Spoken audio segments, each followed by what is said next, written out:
ସମୟର ମୂଲ୍ୟ କ'ଣ ତାହା ଜାଣିବା ପାଇଁ ବୋଧହୁଏ ଏକ ବଡ଼ ଶିକ୍ଷାର ଆବଶ୍ୟକତା ରହିଥାଏ।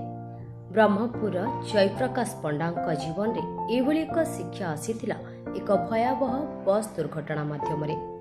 ମୃତ୍ୟୁର ମୁହଁରୁ ଫେରିଆସିବା ପରେ ସେ ସମୟର ଗୁରୁତ୍ୱକୁ ଉପଲବ୍ଧି କରି ନିଜ ଘରେ ଗଢ଼ିଛନ୍ତି ଏକ ନିଆରା ଘଣ୍ଟା ମ୍ୟୁଜିୟମ, ଯେଉଁଠି ଶତାଧିକ ଘଣ୍ଟା କେବଳ ସମୟ ଦେଖାଏ ନାହିଁ ବରଂ ଜୀବନର ମୂଲ୍ୟବାନ ବାର୍ତ୍ତା ମଧ୍ୟ ଦେଇଥାଏ। ତେବେ ଦେଖନ୍ତୁ ଏହି ସ୍ପେଶାଲ ରିପୋର୍ଟ। ବେଳେବେଳେ ଜୀବନର ଗୋଟିଏ ଘଟଣା ସମ୍ପୂର୍ଣ୍ଣ ଜୀବନ ଦର୍ଶନକୁ ବଦଳାଇ ଦେଇଥାଏ। ବ୍ରହ୍ମପୁର ହିଲପାଟଣାର ଜୟପ୍ରକାଶ ପଣ୍ଡାଙ୍କ କ୍ଷେତ୍ରରେ ମଧ୍ୟ ସେଭଳି ଘଟିଥିଲା। 2014 ମସିହାରେ କଳାହାଣ୍ଡି ଯାଉଥିବା ବେଳେ ଏକ ଭୟଙ୍କର ବସ୍ ଦୁର୍ଘଟଣାରେ ସେ ଓ ତାଙ୍କ ପରିବାର ଅଳ୍ପକେ ପ୍ରାଣ ରକ୍ଷା କରିଥିଲେ। ସେହି ଦୁର୍ଘଟଣା ପରେ ସମୟର ମୂଲ୍ୟକୁ ଗଭୀର ଭାବେ ଅନୁଭବ କରିଥିଲେ ଜୟପ୍ରକାଶ। ଆଉ ସେହି ଦିନଠାରୁ ଆରମ୍ଭ ହୋଇଥିଲା ତାଙ୍କର ଘଣ୍ଟା ସଂଗ୍ରହ ନିଶା। ଆଜି ତାଙ୍କ ଘରର ଏକ ସ୍ୱତନ୍ତ୍ର କୋଠରୀରେ ଶୋଭା ପାଉଛି ଶତାଧିକ ଘଣ୍ଟା। ଦେଶର ବିଭିନ୍ନ ସ୍ଥାନରୁ ସଂଗ୍ରହ କରାଯାଇଥିବା ଏହି ଘଣ୍ଟା ଗୁଡ଼ିକର ଡିଜାଇନ ଯେପରି ଭିନ୍ନ, ସେହିପରି ଏହା ପଛର କାହାଣୀ ମଧ୍ୟ ଭିନ୍ନ। ପ୍ରତିଦିନ ଏହି ଘଣ୍ଟା ଗୁଡ଼ିକର ଯତ୍ନ ନେବା ସହ ଲୋକଙ୍କୁ ସମୟର ମୂଲ୍ୟ ବୁଝାଇବାରେ ଲାଗି ପଡ଼ିଛନ୍ତି ଜୟପ୍ରକାଶ। ସେହି ଦୁର୍ଘଟଣାରେ ଜୟପ୍ରକାଶଙ୍କ ପତ୍ନୀ ସିଦ୍ଧେଶ୍ୱରୀ ପଣ୍ଡା ଗୁରୁତର ଆହତ ହୋଇଥିଲେ। ମୁଣ୍ଡରେ ଗଭୀର ଆଘାତ ଲାଗିବାରୁ ଦୀର୍ଘ ଦିନ ଧରି ସେ ଚିକିତ୍ସାଧୀନ ରହିଥିଲେ। ସୁସ୍ଥ ହୋଇ ଘରକୁ ଫେରିବା ପରେ ଯେତେବେଳେ ସେ ଘରର କାନ୍ଥରେ ଶତାଧିକ ଘଣ୍ଟା ଦେଖିଥିଲେ, ସେତେବେଳେ ପୁଣି ଥରେ ସେହି ଦୁର୍ଘଟଣାର ସ୍ମୃତି ତାଜା ହୋଇଯାଇଥିଲା। ଘଣ୍ଟା ଗୁଡ଼ିକ ମଧ୍ୟରେ ଜୟପ୍ରକାଶ ନିଜ ନାତିଙ୍କ ଫଟୋ ମଧ୍ୟ ଲଗାଇଛନ୍ତି। ଆଗାମୀ ପିଢ଼ି ସମୟର ମୂଲ୍ୟ ବୁଝୁ ଏବଂ ସମୟାନୁବର୍ତ୍ତୀ ହୋଇ ଜୀବନରେ ସଫଳତା ହାସଲ କରୁ, ଏହା ହିଁ ତାଙ୍କର ଉଦ୍ଦେଶ୍ୟ। ଘଣ୍ଟାରେ କୌଣସି ତ୍ରୁଟି ଦେଖାଦେଲେ ସିଦ୍ଧେଶ୍ୱରୀ ତାହା ଜୟପ୍ରକାଶକୁ ଜଣାଇଥାନ୍ତି ଏବଂ ସେ ତାହାକୁ ସଜାଡ଼ି ପୁଣି ଥରେ କାନ୍ଥରେ ଲଗାଇ ଦିଅନ୍ତି। ଜୟପ୍ରକାଶ ଓ ସିଦ୍ଧେଶ୍ୱରୀ ଉଭୟ ଅବସରପ୍ରାପ୍ତ ଶିକ୍ଷକ ଶିକ୍ଷୟିତ୍ରୀ। ନିଜ ଘରେ ତିଆରି କରିଥିବା ଏହି ନିଆରା ଘଣ୍ଟା ମ୍ୟୁଜିୟମ ଆଜି ଅନେକଙ୍କ ପାଇଁ ଆକର୍ଷଣର କେନ୍ଦ୍ର ପାଲଟିଛି। ଦୂର ଦୂରାନ୍ତରୁ ଲୋକେ ଏଠାକୁ ଆସି ଘଣ୍ଟା ଗୁଡ଼ିକ ଦେଖିବା ସହ ଏହା ପଛରେ ଥିବା ଜୀବନ ସଂଘର୍ଷର କାହାଣୀ ଶୁଣି ଭାବବିହ୍ୱଳ ହୋଇପଡ଼ନ୍ତି। ସମୟର ମୂଲ୍ୟକୁ ବୁଝି ଜୀବନକୁ ସଠିକ ମାର୍ଗରେ ପରିଚାଳନା କରିବାର ବାର୍ତ୍ତା ଦେଉଛି ଜୟପ୍ରକାଶଙ୍କ ଏହି ନିଆରା ଘଣ୍ଟା ମ୍ୟୁଜିୟମ। ମୋ ନାଁ ହେଉଛି ଜୟପ୍ରକାଶ ପଣ୍ଡା ଏବଂ ପ୍ରାୟ ଗୀତି ସାର୍ କହି ପ୍ରାୟ ସମସ୍ତେ ଜାଣିବେ। ପ୍ରାୟ ଘଣ୍ଟା ଗୋଟିଏ ପରେ ଗୋଟିଏ ମୁଁ କିଣିକିରି ଆଣିକି ଲଗେଇଛି, କିନ୍ତୁ ଅଲମୋଷ୍ଟ 100+ ଅଛି। ଆଉ ଜାଗା ବି ନାହିଁ, ହାର୍ଡଲି ଆଉ 2-3ଟା ଘଣ୍ଟା ଲାଗିପାରିବ। ଆଉ ଏଇଟା ଗୋଟେ ତାର ରିଜନ ବିହାଇଣ୍ଡରେ ରହିଛି। ଆମେ ଗୋଟେ ସମର ଭେକେସନରେ କଳାହାଣ୍ଡି ଜିଲ୍ଲାର ଉର୍ଲାବେନି କହି ଗୋଟେ ଗ୍ରାମ୍ୟ ଜାଗାଟା ଅଛି, ସେଇଠିକୁ ଆମେ ସବୁବେଳେ ପ୍ରାୟ ଯାଉ। ପିଲାମାନଙ୍କ ସହିତ ମିଶୁ, ସେମାନଙ୍କ ସହିତ କଥାବାର୍ତ୍ତା କରୁ, ସେମାନଙ୍କୁ ଗୀତ ଶିଖାଉ, ଖେଳକୁଦ କରୁ। ଏଇଟା ଗୋଟେ ଆମର ଗୋଟେ ପ୍ଲେଜର ଥାଏ ପ୍ରତିବର୍ଷ ବିଭିନ୍ନ ଗ୍ରାମାଞ୍ଚଳକୁ ଯାଇକରି କିଛି କାର୍ଯ୍ୟ କରିବା ପାଇଁ। ଏବଂ ସେଇ ବର୍ଷ ଯୋଉ 2014 ସାଲର ଆକ୍ସିଡେଣ୍ଟରେ ଆମେ ସବୁ ଠିକ ସମୟରେ ଆଗ ବାହାରିଥିଲୁ, ଗାଡ଼ି ନେଇକରି ଯାଇଥିଲୁ। କିନ୍ତୁ ଘାଟି ରାସ୍ତାରେ ଯେତେବେଳେ ଆମେ ଯାଉଛୁ, ସେ ବସ୍ଟା ସେ ଘାଟି ଉପରେ ଆଉ ଉଠେଇ ପାରିଲାନି। ନ ଉଠେଇ ପାରିକିରି ସେଟାକୁ ରିଭର୍ସରେ ଗଡ଼ିଲା। ସେ ଗାଡ଼ି ଗଡ଼ିକିରି ଘାଟିର ତଳକୁ ସେ ବସ୍ ସହିତ ଆମେ ଯେତେ ଜଣ ବସିଥିଲୁ ସମସ୍ତେ ପଡ଼ିଗଲୁ। କିନ୍ତୁ ପ୍ରଭୁଙ୍କର ଅନୁଗ୍ରହ ଏବଂ ଦୟା ଥିଲା। ଅନେକ ଇଞ୍ଜୁର୍ଡ ହେଲୁ, ଅନେକ ହେଭି ଇଞ୍ଜୁର୍ଡ ହେଇଛନ୍ତି, କିନ୍ତୁ କେହି ଜଣେ ମଧ୍ୟ ଈଶ୍ୱର ଅନୁମତି ଦେଇନାହାନ୍ତି ଯେ ମରିବା ସକାଶେ, ମୃତ୍ୟୁବରଣ କରିବା ସକାଶେ। ଏବଂ ସେଇଠୁ ତାପରେ କ'ଣ ହେଲା, ବିଭିନ୍ନ ଖବର ଗୁଡ଼ାକ ଚାରିଆଡ଼େ ଗଲା ଏବଂ ଆମମାନଙ୍କ ବ୍ରହ୍ମପୁରର ଖ୍ରୀଷ୍ଟିଆନ ହସ୍ପିଟାଲ ଗୋଟେ ଅଛି, ଯୋଉଟାକି ସେଇଠୁ ମଧ୍ୟ ଖବର ଗଲା ଯେ ଏମିତି ଖ୍ରୀଷ୍ଟିଆନ ଲୋକମାନେ ଯାଇଥିଲେ, ଏ ଦୁର୍ଘଟଣା ହେଇଛି। ଆଉ ସେ ସାର୍ ମଧ୍ୟ ଏତେ ଦୟାଳୁ, ସେ ସାଙ୍ଗେ ସାଙ୍ଗେ କ'ଣ କଲେ, ଗୋଟେ ବସ୍ ପଠାଇଲେ, ତାଙ୍କର ମିନି ବସ୍ ପଠାଇଲେ।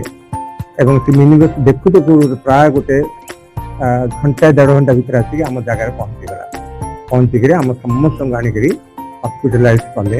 ଆଉ ଯୋଉଗୁଡ଼ାକ ମେଜର ଆକ୍ସିଡେଣ୍ଟ ହେଇଛି ସେମାନେ ବଡ଼ ମେଡିକାଲ ଗଲେ। ଆଉ ଯାହାର ଯାହାର ଅଳ୍ପ ଇଞ୍ଜୁର୍ଡ ହେଇଛନ୍ତି ଆମେ ସବୁ ଖ୍ରୀଷ୍ଟିଆନ ହସ୍ପିଟାଲ ବ୍ରହ୍ମପୁରରେ ଟ୍ରିଟମେଣ୍ଟ ନେଲୁ। ମୋର ମଧ୍ୟ ସବୁ ଟ୍ରିଟମେଣ୍ଟ ଖ୍ରୀଷ୍ଟିଆନ ହସ୍ପିଟାଲରେ ହେଇଛି। ଆଉ ସବୁଠୁ ଭଲ ବିଷୟ ଯେ କାହାର ଡେଥ୍ ହେଇନି କିମ୍ବା କାହାର ମଧ୍ୟ ଏଇଭଳି ଇଞ୍ଜୁର୍ଡ ହେଇନି ସେ ଯେମିତି ତାର ଲାଇଫରେ ଆଉ କିଛି କାମ କରିପାରିବନି। ସମସ୍ତେ ଇଞ୍ଜୁର୍ଡ ହେଇଛନ୍ତି, ସମସ୍ତେ କାର୍ଯ୍ୟରତ ଅଛନ୍ତି। ଆଉ ଏଇଟା ହେଉଛି ଈଶ୍ୱରଙ୍କର ମହା ଅନୁଗ୍ରହ। ଆଉ ସବୁବେଳେ ଆମେ ଧନ୍ୟବାଦ ଦେବା ଉଚିତ ଯେ ଆଜି ପର୍ଯ୍ୟନ୍ତ ଆମମାନଙ୍କୁ ଜୀବିତ ମାନଙ୍କ ମଧ୍ୟରେ ନାମ ସ୍ଥାନ ଦେଇଛନ୍ତି। ଆଉ ଦ୍ୱିତୀୟ ଚ୍ୟାଲେଞ୍ଜଟା ମୋ ମନରେ ଆସିଲା ଯେ ଆମମାନଙ୍କର ଜୀବନର ଶେଷ ସମୟ ଶେଷ ପାହଚରେ ଆମେ ପହଞ୍ଚି ଗଲୁଣୁ। ତେଣୁକରି ଆମକୁ ଯୋଉ କାର୍ଯ୍ୟ ଦିଆଯାଉଛି ଯେତେବେଳେ ଯୋଉ କାମଟା କରିଦେବା ଉଚିତ ଆମେ କେବେ ତାକୁ ନେଗ୍ଲେକ୍ଟ କରିକରି ଆମେ ପରବର୍ତ୍ତୀ ସମୟରେ କରିବା ସେଇଟା ଯଦି ଆମେ ଭାବିକିରି ରଖିଦେବା ସେ କାର୍ଯ୍ୟଟା ଆଉ ଆସିବନି, ଆମ ହାତ ଛଡ଼ା ହେଇଯିବ। ତେଣୁକରି ଯୋଉ କାମ ଯେତେବେଳେ ଆମକୁ ଦିଆଯାଉଛି ସେ କାମ ସେତେବେଳେ କରିଦେଲେ ଆମେ ଜୀବନରେ କେବେ ହେଲେ ଦୁଃଖିତ ହେବା ନାହିଁ, ବରଞ୍ଚ ସେ କାମ କରିବା ଦ୍ୱାରା ଅନ୍ୟର ଉପକାର ମଧ୍ୟ ହେବା ପାଇଁ ପାରିବ। ଆମେ ଯେତେବେଳେ ଆକ୍ସିଡେଣ୍ଟ ହଉଥିଲେ ସେ ସମୟ ଆମେ ଗୋଟେ ଦୁଇଟା ଏମିତି ଜାଗା ସବୁ ଜାଗାରେ ଥାଏ, କିନ୍ତୁ ଆକ୍ସିଡେଣ୍ଟ ପରେ ଆମଙ୍କର ମନରେ ସ୍ପେଶାଲି ମୋ ମନରେ ଗୋଟେ ପ୍ରବଳ ଗୋଟେ ସ୍ପୃହା ଆସିଲା। ସେ ସମୟଟା କେତେ ମୂଲ୍ୟବାନ, ସମୟକୁ ବଞ୍ଚାଇବା ପାଇଁ କେତେ ଚେଷ୍ଟା ସମସ୍ତେ କରୁଛନ୍ତି, ହସ୍ପିଟାଲ ଯାଉଛନ୍ତି, ଚିକିତ୍ସା ନେଉଛନ୍ତି। ତେଣୁକରି ସେ ଘଣ୍ଟା ମଧ୍ୟ ଦେଇ ମୁଁ ସମୟଟାକୁ ଦେଖିଲି ଯେ ଯୋଉ ସମୟରେ ଯୋଉ କାମଟା ଆମେ କରିଦେବା ଉଚିତ ସେ ସମୟରେ ସେ କାମଟା ଯଦି ଆମେ ନ କରିପାରିବା ତେବେ ଆମେ ଦୁଃଖିତ ହେବା ପଛେ ସେ କାମଟା ଆଉ କରିପାରିବା ନାହିଁ। ଗଲେ ରାତି ସମୟରେ ଆଜ୍ଞା ଯେତେବେଳେ ସମସ୍ତେ ପ୍ରାୟ ଶୋଇପଡ଼ନ୍ତି ମୁଁ ସେତେବେଳେ ଟିକେ ଜାଗ୍ରତ ଥାଇକରି ଏଇ ରୁମକୁ ଆସିକରି ଘଣ୍ଟା ସବୁକୁ ଦେଖେ, ତନ ଦେଖି ଦେଖେ କୋଉ ଘଣ୍ଟାଟା ଠିକ ଭାବରେ ଚାଲୁଛି, କୋଉ ଘଣ୍ଟାଟା ବ୍ୟାଟେରୀ ଡାଉନ୍ ଯୋଗୁଁ ଧକ୍ ଧକ୍ ମାରୁଛି। এইটাକୁ ମୁଁ ମାର୍କ କରିକି ସେ ଘଣ୍ଟାଟାକୁ ଓହ୍ଲେଇକିରି ମୁଁ ସାଙ୍ଗେ ସାଙ୍ଗେ ସେ ବ୍ୟାଟେରୀଟା ବାହାର କରିଦେବି। ଆଉ ମୁଁ ଘରେ ରଖିଛି ନୂଆ ବ୍ୟାଟେରୀ ଗୁଡ଼ାକ, ସେ ବ୍ୟାଟେରୀଟା ମୁଁ କରିଦେବି, ଟାଇମଟାକୁ ମୁଁ ଠିକ କରିଦେବି, ଯୋଉଟାକି ସେ ପୁନର୍ବାର ଆଉ ଥରେ ସେ ଚାଲିବ। ତାକୁ ମୋତେ ଲାଇଫ ସହିତ ମୁଁ ସଂଯୋଗ କନେକ୍ସନ କରେ। ଯୋଉ କାର୍ଯ୍ୟ ଗୁଡ଼ାକ ଯୋଉ ସମୟରେ କରିଦେବା ଉଚିତ ସେ ସମୟରେ କଲେ ଆମର ଲାଇଫଟା ସୁନ୍ଦର ଭାବରେ କଟିବା ପାଇଁ ପାରିବ। ମୁଁ ଉତ୍କଳମଣି ପ୍ରାଇମେରୀ ସ୍କୁଲର ଇନଚାର୍ଜ ଶିକ୍ଷୟିତ୍ରୀ ଥିଲି। ଆଉ ମୁଁ ପ୍ରାୟ ପିଲାଙ୍କ ସହିତ ସଂଯୋଗ ବହୁତ ବର୍ଷ ଧରି କରିଛି, ଯେହେତୁ 33-35 ବର୍ଷ ଧରି ମୋ ପିଲାଙ୍କ ସହିତ ସମ୍ପର୍କ ସ୍ଥାପନ ହେଇଯାଇଛି। ତେଣୁ ମୋତେ ସମୟ ପାଇଁ ମୁଁ ବହୁତ ନିଜେ ଚେଷ୍ଟିତ ଥିଲି, ସମୟ ଅନୁଭୂତି କାର୍ଯ୍ୟ କରିବା ପାଇଁ ମଧ୍ୟ ମୁଁ ଚାହୁଁଥିଲି।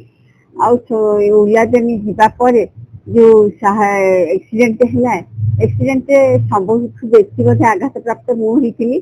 ଆଉ କିନ୍ତୁ ପ୍ରଭୁଙ୍କ ଅନୁଗ୍ରହରୁ ମୁଁ ସୁସ୍ଥତା ପାଇ ଏଇ ଘଣ୍ଟା ରକ୍ଷା ଦେଖିକି ମଧ୍ୟ ମୁଁ ନିଜେ ବି ଖୁସି ହେଲି ଯେ ଯାହା ହଉ ଗୋଟିଏ ମିନିଟରେ କେତେ ବଡ ଦୁର୍ଘଟଣା ଘଟିଲା, କିନ୍ତୁ ଈଶ୍ୱରଙ୍କ ଇଚ୍ଛା ଯୋଗୁଁ ଆଜି ଆମେ ସୁସ୍ଥତା ପାଇପାରିଲୁ। ଆଉ ଆମେ ମଧ୍ୟ ଏଇ ସମୟକୁ ଯେମିତି ସଦୁପଯୋଗ କରିପାରିବା, ଅନ୍ୟମାନଙ୍କୁ ଠିକ ରାସ୍ତାକୁ ଆଣିପାରିବା। କାହିଁକିନା ଆମ ସମୟ ତ ଚାଲି ଯାଇଛି, କିନ୍ତୁ ବର୍ତ୍ତମାନ ଯୋଉ ପିଲାମାନେ ଅଛନ୍ତି ସେମାନଙ୍କୁ ସଠିକ ରାସ୍ତା ଦେଖେଇବା, ସଠିକ ସମୟରେ ସଠିକ କାର୍ଯ୍ୟ କରିବେ, ଯାହାକି ସେମାନେ ପଛେଇବେନି ଲାଇଫରେ। ଆଉ ତାଙ୍କ ଲାଇଫଟା ମଧ୍ୟ ଆଗକୁ ଯେମିତି ଠିକ ଉନ୍ନତ ଭାବରେ ଯାଇପାରିବ, ଆଉ ସେମାନେ ସେଥିପାଇଁ ନିମନ୍ତେ ଯେମିତି ଚେଷ୍ଟିତ ହୁଏ ତାହା ମଧ୍ୟ ଆମଙ୍କ ପ୍ରେରଣା ଇଚ୍ଛା ମଧ୍ୟ ରହିଛି।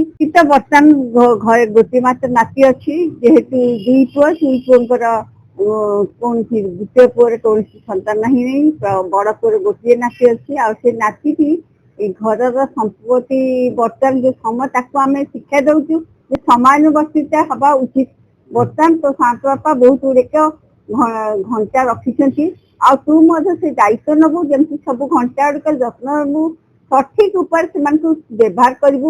ତାହେଲେ ତୁ ମଧ୍ୟ ତୋ ଲାଇଫରେ ଯେମିତି ଇମ୍ପ୍ରୁଭମେଣ୍ଟ କରିପାରିବୁ, ଅନ୍ୟମାନଙ୍କୁ ମଧ୍ୟ ପ୍ରେରଣା ଦେ ସମାନୁବର୍ତ୍ତୀ କାର୍ଯ୍ୟ କରିବେ, ଆଉ ସମୟକୁ ସେମାନେ ସଠିକ ରାସ୍ତା ନେବେ, ଯଦ୍ୱାରା କି ତମେ ଜୀବନରେ ସବୁବେଳେ ଆଗେଇ ପାରିବ। ବ୍ରହ୍ମପୁର ଗୋପାଳକୃଷ୍ଣ ରେଡ୍ଡୀଙ୍କ ରିପୋର୍ଟ, ଗଞ୍ଜାମ ସମାଚାର।